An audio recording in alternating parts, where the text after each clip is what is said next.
Project Greenlight's a contest for screenwriting and directing. Amateur people who've never made a movie before get a chance to do just that. We changed the contest this year. There were separate categories of writing and directing.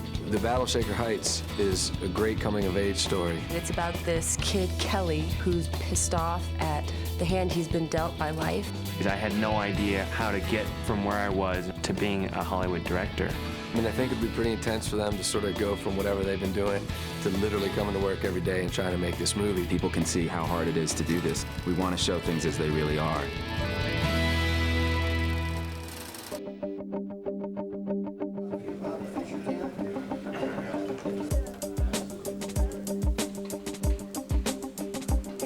Okay, let's stand by for rehearsal. It's unrealistic to say they're going to get 35 setups a day. We've been behind all day, and now we're in the position of having to rush to get some of the film's most important scenes. So that means they're leaving the breakdown to the last 15 minutes of the day, which is going to make Shia Which crazy. is either going to be the actor or the director's breaking down. Well, I think it's going to be everybody. There's no way this scene's going to go off. I'm not going to be able to do it. We've been waiting too long. No way. I was freaking out because there was so much pressure. It's like, you feel like, okay, if you don't do this shot, then what happens to the film? I mean, I think what's going to happen is they're not going to get to it. Dennis and Joe are going to try and slam the hammer on them. They're going to say no. You guys have to make the choice whether you give them an extra half hour to finish. Keep your motor running. Just a little bit, just a little bit. Hang on to a little piece of it. First team is walking. Let's have courtesy and absolute silence throughout this whole sequence. Settle. Action.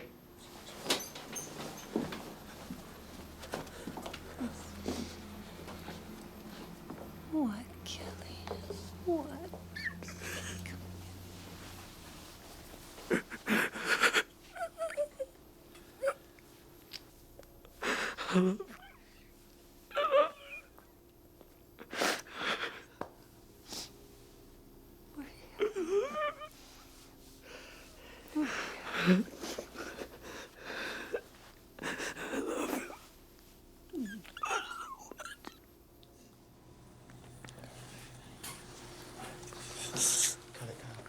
Cut. I was surprised to turn to Kyle after seeing Shia cry and to see a tear rolling down Kyle's cheek because I've known him for 15 years and I feel I can count on one hand the times that I've seen him cry.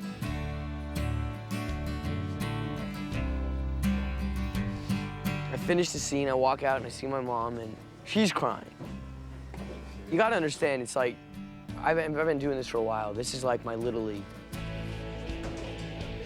When I saw my mom crying, it was sort of like the coach giving me the game ball, you know?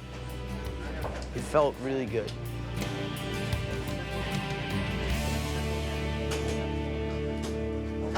This is good. Now, this, The end of the day at the hospital, we were very much out of time, and they had shot Shia and his mom hugging, but I felt like the real conflict in the movie was between Shia's character, Kelly, and his dad more than his mom, and we never saw the dad. And so I said, guys, I think we just need a shot of the dad sitting there or standing up looking. Okay. Great. Then Dennis and Joel come in, grab me away. We have a powwow about how much over budget and over schedule we are. They need to book tomorrow. If I come into this scenario with a late call, I'll lose half the day. Because I'm already walking into a clusterfuck. Let's just make sure we have all teams ready. Everybody's working. Everything's ready. The first turn is actually inside waiting for this shot. Okay. And action. What?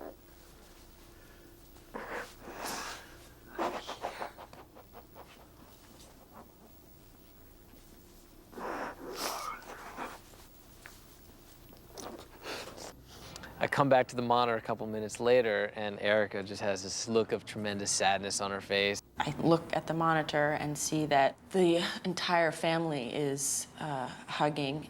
I was kind of in a state of shock about it. No, it was kind of not what I had imagined. I don't think Erica knew that I had given that note. All I wanted was the face of the dad looking. We're a little bit worried about the crying and hugging veering towards the melodramatic as it is, but the three-way hug just pushes it over the edge. cut. That was great. When we got the shot, we did it without a rehearsal, and it worked for the actors and it worked for us. So I think it turned out really nice. I'm trying so hard to figure out the best possible way to say to Kyle and Ephraim what's going on and this is bad and you need to stop, and you know, like I just really just don't feel like that's my place. Everyone, thank you very much. That's a wrap. That was the first time I thought, this is not going to be the movie I thought it was going to be. Mark?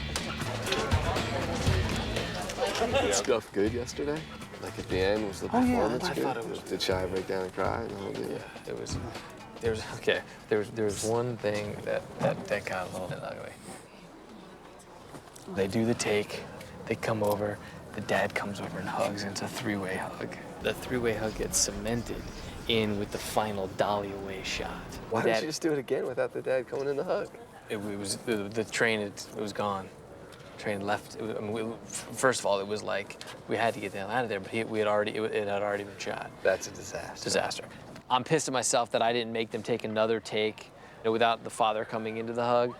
Oh, that's just disastrous. I mean, even me, Mr. Cornball, There's some can't blood. take that. Yeah, there's a little blood on my hands. Group hug. Group hug. Erica, how could you let the group hug end up in the movie? Fuck you, I mean, dude. what? You gotta say no. Listen, when they're going like this and they're going, we gotta do it, we gotta do it, we gotta do it. I'm not gonna be the one. You listen, here's the thing. If you want me to be able to do that, you've got to give me the authority to do that. Otherwise, I'm gonna stand there and go. Or Erica, you can tell me or Chris. I fucking told you. You told me after they've been shot. You were standing there and I said, do you see what just happened? She didn't want to speak up. She doesn't want to get in the way of them making the movie. This is exactly the kind of moment where we need her to speak up. I can't believe it. It was. And I was having such a nice dinner with my family, thinking it was gonna work out. No, it's not. It was scene is not good. I'm gonna cry. I'm gonna sit there and just puke. Now watch the first one. Come here, guys. I'm sorry. I know you. I'm sorry. First.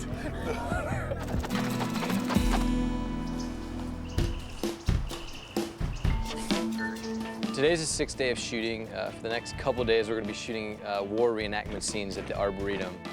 Battle of Shaker Heights gets its name because the two main characters, Kelly and Bart, have a hobby of reenacting battle scenes from World War II. One.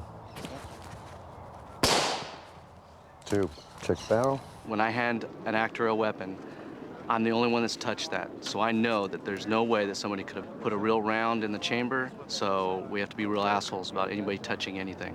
I have to check the chamber and the magazine, and then the gun has to go right directly back to Johnny at the cut.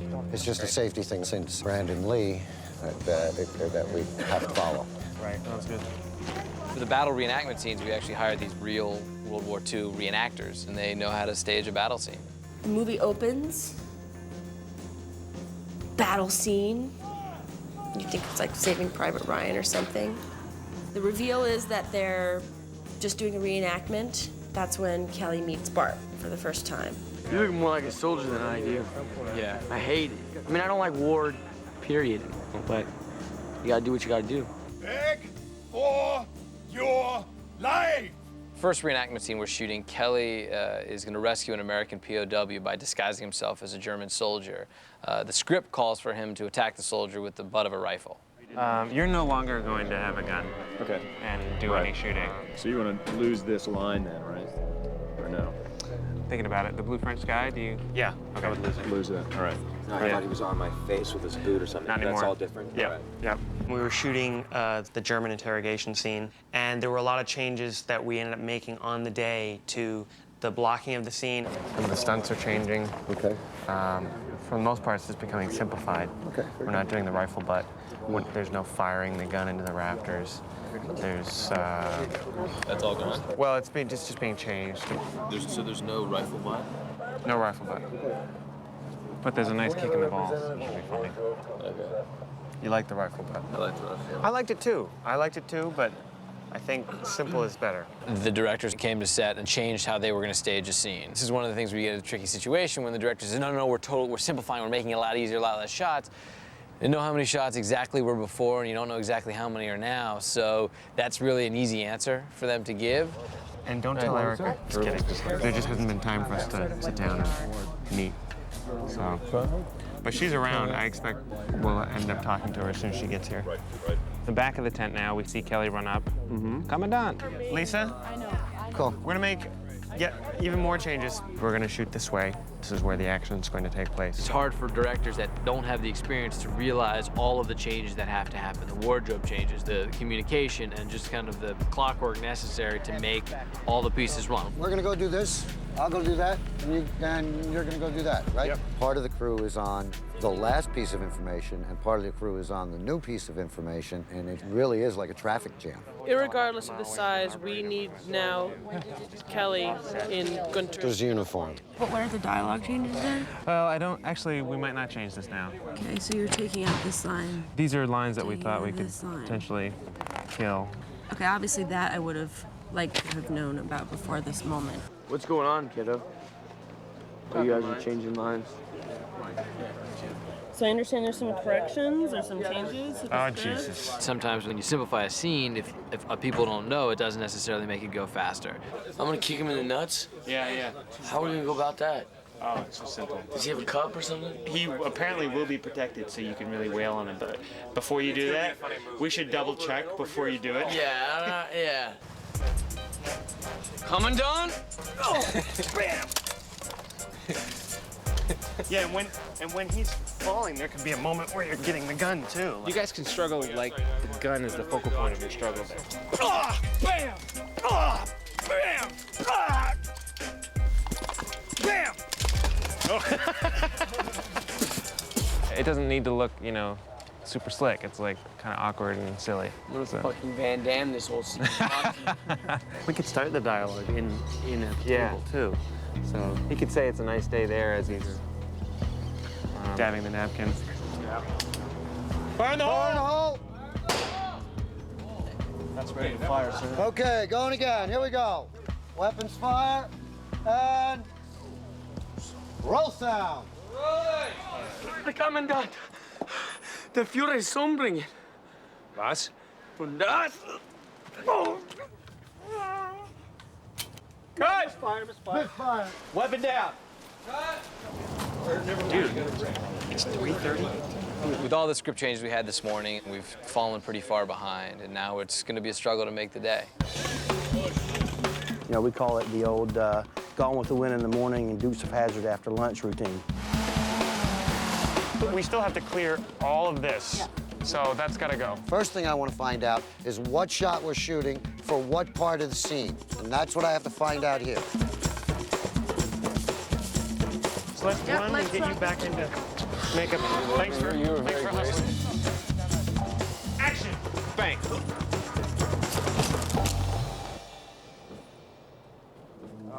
Is there a chance of getting the last shot of the sequence? Well, we're actually. I wish there were, Kyle, but We can move. We can move to another area, but we just don't have. No, but I think we're. I mean, it's the sun went down, and we're in a really sort of deeply shaded ravine. Okay.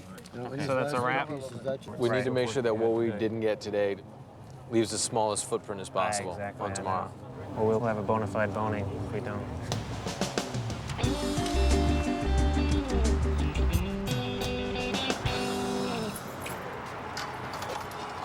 The directors had caused a lot of confusion by making a lot of changes on the fly, so I called Ephraim after we wrapped to let him know if he's going to be making a lot of changes to at least write up a new shot list so everyone could be on the same page. We were trying to explain things verbally, and things were not being communicated. People were confused, so I think we learned that lesson today, so we'll get on that. What's hard is just finding the time to shot list, and when we've been doing it is at the end of an already stressful shoot day where we're just exhausted. The changes that we made to the script last night were not solidified this morning, and people were getting confused. So Jeff was saying, if you can make those changes and have them typed up by Erica or somebody, I'm thinking Aaron could do it too. I'll make it right on the table, in fact. There were also script changes that had to happen, and they hadn't happened yet. There were things that we weren't happy with yet that we needed to change. Yeah, see, I'm not a big fan of the, what's your name? Bart Bowen. Kelly Ehrensweiler, where do you live?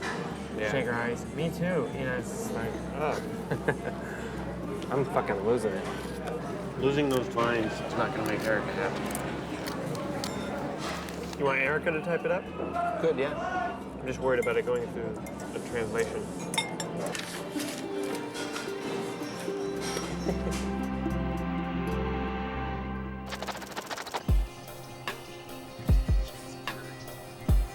I mean, like right now, you could do it up there. Dark, we'll need sound, and we'll need smoke. I got a call this morning at about 5:30 from Ephraim, who said that he had some new notes and he wanted me to come type them out and print them out for everyone to have. And it was some changes to the script that he'd made.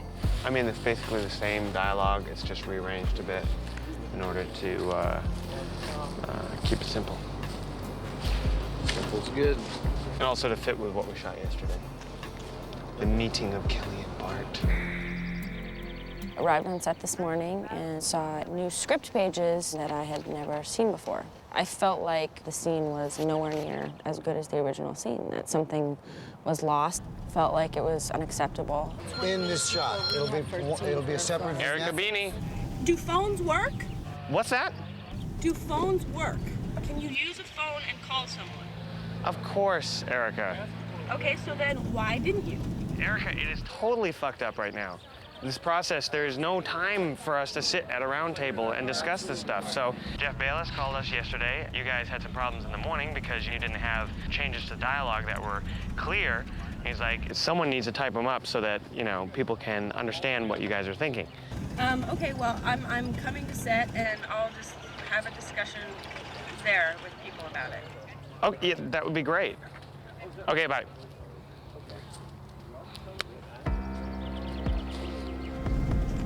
I felt like I had been taken advantage of because I had been pretty, like, chill about, like, oh, there's something different that no one discussed with me.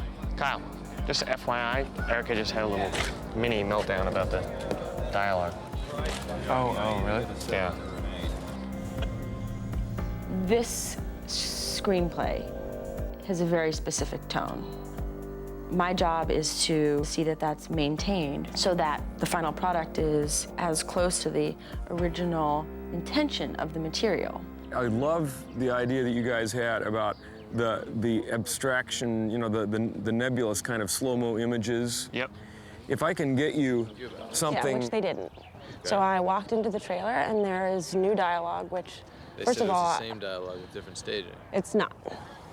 It's not. It's new dialogue, and it's certainly not what I would write. I don't think it's particularly good. And I just feel like if I don't stop this now, that there are just little bits and little bits where I come in and they say, oh, by the way, and yesterday was an oh, by the way, and this morning there's new dialogue that's typed up. Okay, well, I just talked to Ephraim and he said it was the dialogue was reordered and put with different staging. That's not true. It's patently different. All right. If they come out with pages that are unapproved, the problem is that the studio hasn't seen them. None of the producers have seen them. And we may totally disagree with them. We would lose a lot of control over the movie if the director suddenly had complete control of the script. The pages hadn't been approved or read by anybody. And Kyle and Ephraim don't have the power to rewrite the script themselves. Hi. What's going on? With the rewrite stuff? Yeah, the rewrite stuff that I had no part in. It has new dialogue and it's being typed up. Well, I mean, it's just typed up to show it to everyone. Mm-hmm. But you included. Show it to me. Well, yeah, I mean, yesterday when we got ready to shoot, you were like, it'd be nice to know, you know, an hour before we shoot. Well, I guess what I don't understand is sort of how it got to why I wasn't involved in the process prior to the point of you having kind of new pages that you're essentially, you know, distributing. Because now, obviously, as you can see, whatever you needed to have happen, I have no time to think about, which kind of puts me in the position of either having to come up with something on the fly or accepting what it is that you came up with because I didn't have time to think about it. A line had been crossed that was detrimental to the movie turning out as well as it could. You can't just come up with new dialogue. I mean, you know, she's on the project, she's a writer, she's doing a, you know, I think a very impressive job. Right. What happened was we ran out of time in pre-pro to deal with the scene yesterday and today. We kept telling Erica, like, we have some changes on the scenes, and then we just wouldn't have time. She had time, but we never did. I suspect that they knew a lot more before the day than, you know, they let on. They make it look like it just occurred to them last night, but I just think that they were trying to slide it in and kind of get their dialogue through. When I arrived on set, there was a lot of panic going on because Erica was pissed. It was a pretty bad situation as far as communication went. It was pretty indicative, though, of sort of how the communication's been going on this movie. We are letting this happen, right? But it's not fair to come to me and say, you know, we need to know ahead of time, we're losing time because they're changing stuff, and Erica's all pissed because of this other stuff, but we're all just letting it happen. If you just stand there and watch it happen and complain afterward, you're as much as an asshole as the other guy, because they're doing what every director does. They're just trying to do what they want to do with the least amount of resistance. You know what I mean? They know, as anybody knows, if they have to put it up ahead of time for approval, there's a chance it doesn't get approved. Chris has been floating around, and I see them talking, you know, and I immediately assume they're talking about what Kyle and I are doing. I'm like, you know, bitching about something. Kyle? Yeah, go for Kyle. We're entering a damage control area right now. We got Chris Moore, Erica, and Jeff. I think we're about to have to deal with a situation, so I don't know if you have time to break away and come up, but I think it's going to happen right now. But is it blocking or is it dialogue that bothers you about the scene? The dialogue. I just think it's too late in the game to throw in at actors and everybody else new dialogue. But it's also not approved by the studio or anybody else. I see. So we've been having this battle with Kyle and Ephraim about trying to be more clear with everybody when they change their mind. There has to be an approval process. I see. Someday you'll get final cut and you can do whatever the hell you guys want. Right. But until that day, there's people involved. But also I would just encourage you that you got a big crew of people that's trying to prepare everything. So like yesterday when you changed from the rifle butt to the kick, right. You know, you had a poor art department guy spend 4 days of his life building a fake rifle. Right.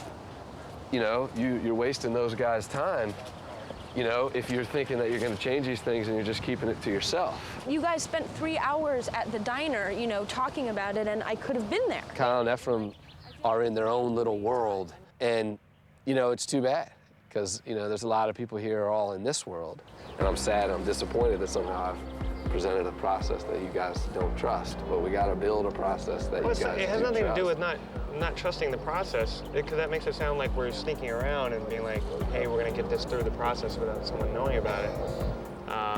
But we'll have this conversation later, because I think we've got a lot to talk about.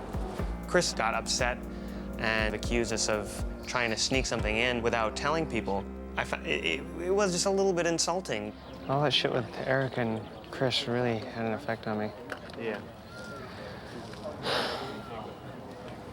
Which sucks, because this is just, you know, this is the day that I've been stressed about since we started this thing.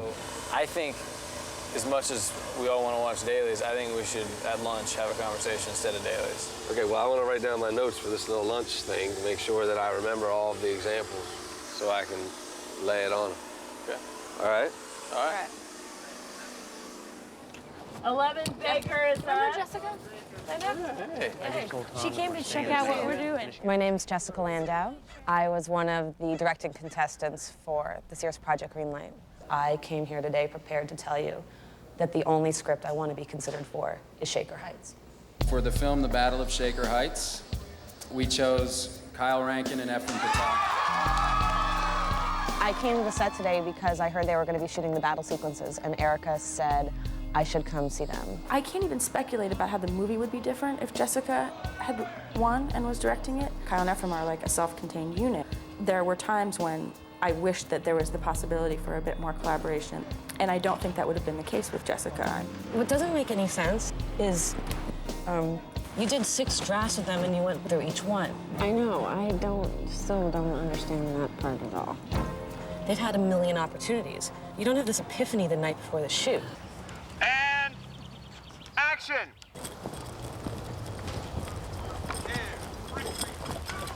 Ambush!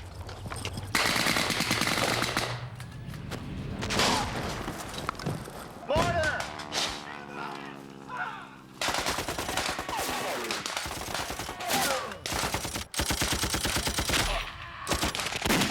Action! Cut! Cut! You will not point the weapons at the camera. This, yeah. I was aiming near. Duh. You aim square, Cameras? square camera. You Crew? can't do that. Who's briefed him on safety? Well, we have All of us. Well, you better give him another briefing. Oh, yeah. We're fucking some shit up today. Blowing some things apart. Cool. In my experience, one of the rules of filmmaking is that the most fucked up day of shooting is definitely the day that the studio executive will show up on your set. You know, the machine gun sounds pretty good. Quarter round blanks. But it's not supposed to look like, you know, Saving Private Ryan. I mean, This is like saving. Saving precious pennies.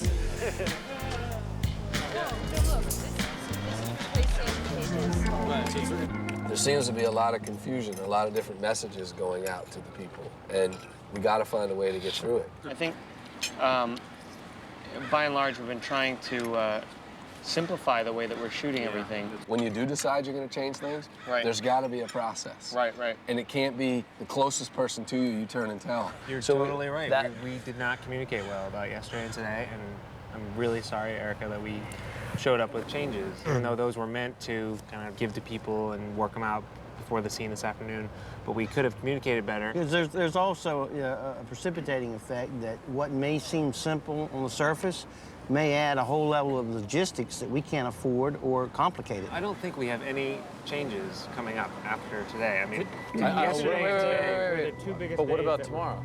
They sit there and go, there'll be no more changes, except for tomorrow when I change every shot on the day. This was also a sequence where there were so many variables that we just didn't know. I don't think it's just been out here. I mean, I was at the hospital at the end of the day, and I think the hospital, just to throw out as an example, is one where the reason I wanted to have this meeting is I'm a little worried creatively, which is I've seen the dailies on that now, and I'm just not sure that three-way hug scene ever ends up in the movie.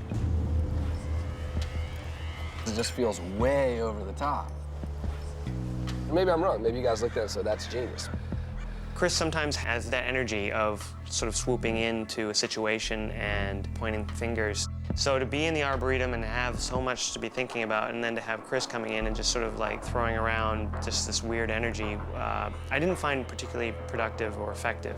It's for your own benefit in the movie, but my job is to make sure the movie's as good as it can be. Losing shots or ending up with a shot that I don't think anyone envisioned that hug scene until that moment. With 20 minutes to go, they're just like, holy shit, well, maybe he can hug.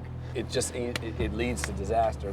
You know, tonight or something, go and the two of you guys sit down and look over this week's script. And if you suspect that there may be dialogue issues that are going to potentially come up. We have no dialogue issues after, and we don't even have dialogue issues tomorrow. But he's looking at it and going, well, if I say there's no more changes, they can't argue anymore. It's a way for Kyle to get out of the conversation.